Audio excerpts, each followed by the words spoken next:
No, it's not going to be another video telling you that a sedentary lifestyle causes diabetes, heart disease, or make you fat. This is something I want to talk about for a long time and to actually get into what happens as a direct result of prolonged sitting. Stay tuned.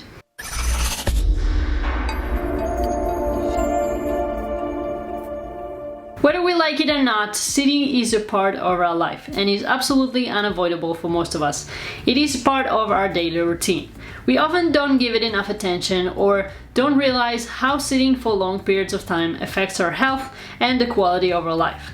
And a quick search online will bring thousands of articles and websites with some dual information that a sedentary lifestyle can increase the risk for cardiovascular disease, obesity, or cancer. But these are not a direct effect from the sitting itself. These are actually side effects of the overall lifestyle that a person lives that includes diet, stress, lack of sleep, and so on. So I wanted to get into how our sedentary lifestyle affects the quality of our life and our health directly.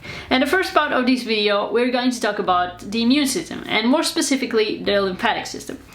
So, the lymphatic system is an important part of our immune system because it is responsible for removing potentially harmful toxins and bacteria from the body.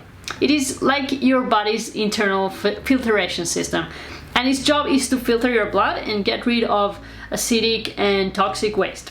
So the lymph system is a series of channels and nodes dispersed throughout the body that move lymph fluid. Lymph fluid contains infection-fighting white blood cells.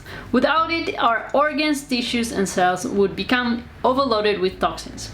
An unhealthy lymph system could lead to a weakened immune system, chronic fatigue, swollen limbs, pains in different areas of the body, cellulite, poor digestion, and more. But how is it all related to sitting? Well, unlike the circulatory or respiratory systems, the lymphatic system does not have a pump. Instead, it relies on your motion to circulate lymph fluid around the body. Each time you move large muscles of the body, you help pump lymphatic fluid throughout your body, and you keep the system circulating. So the lymphatic system relies on the movement of our muscles to transport fluid through the lymph vessels. Therefore, the more you're stuck in one position, the less you allow your immune system to work properly and protect you. Moving is actually essential to create a strong immune system. So from that, we can understand that all these diseases are not a direct result of the sitting itself, but as our immune system gets weaker, we definitely increase our chances of getting them. And now the other issue with sitting for long periods of time is the health of our joints and the skeletal system. Or described in basic terms, the answer to your back pain. So I brought my whiteboard here and I'm just gonna set it up real quick. Right, I think you can see well, yeah.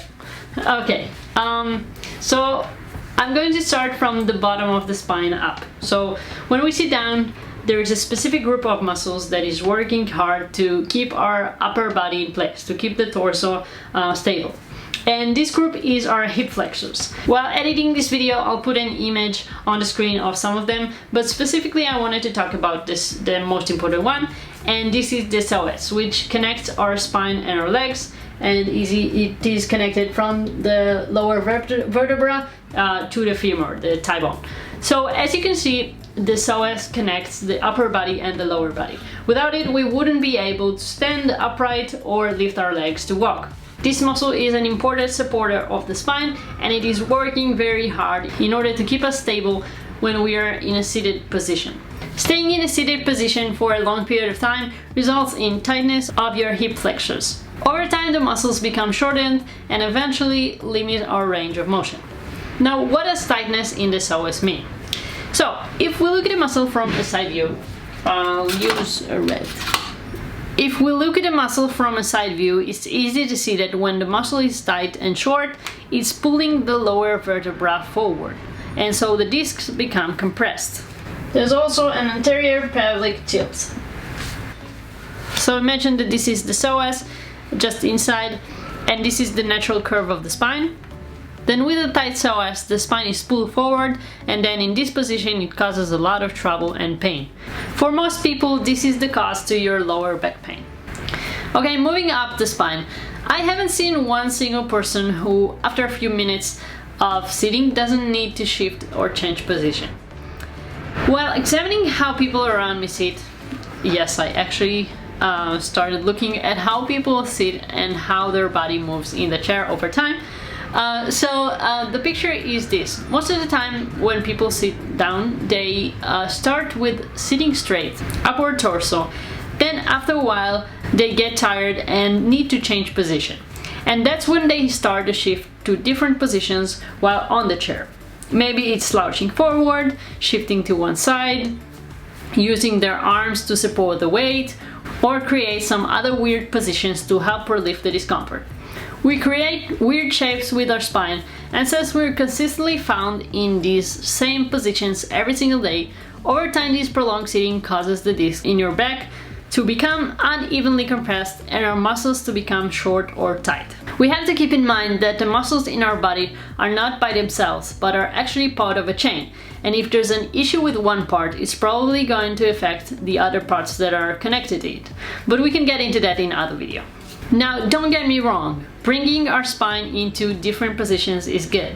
We're designed to have a mobile spine that can twist and turn and get into those positions, but the problem begins when we are in a certain position for a long period of time, day after day after day. It's not going to happen after one day or 1 week or even 1 month of doing that. But we sit in those positions for years and it becomes a pattern. Then all of a sudden we become so stiff, we lose our mobility and flexibility, and the pain starts to show up in different areas. The last part of our spine that is affected by sitting is the top, the neck area. It is very common for people to suffer from chronic neck pain and even headaches simply because the muscles get very tight.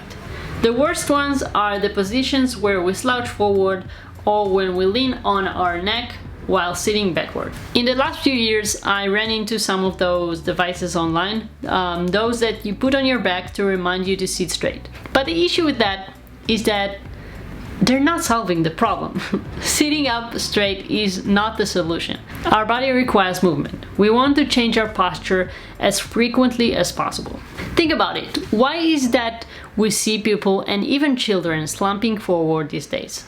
Why is it that as we get older, we lose our ability to perform normal physical movements, such as walking, climbing stairs, reaching to the top shelf of our cabinet?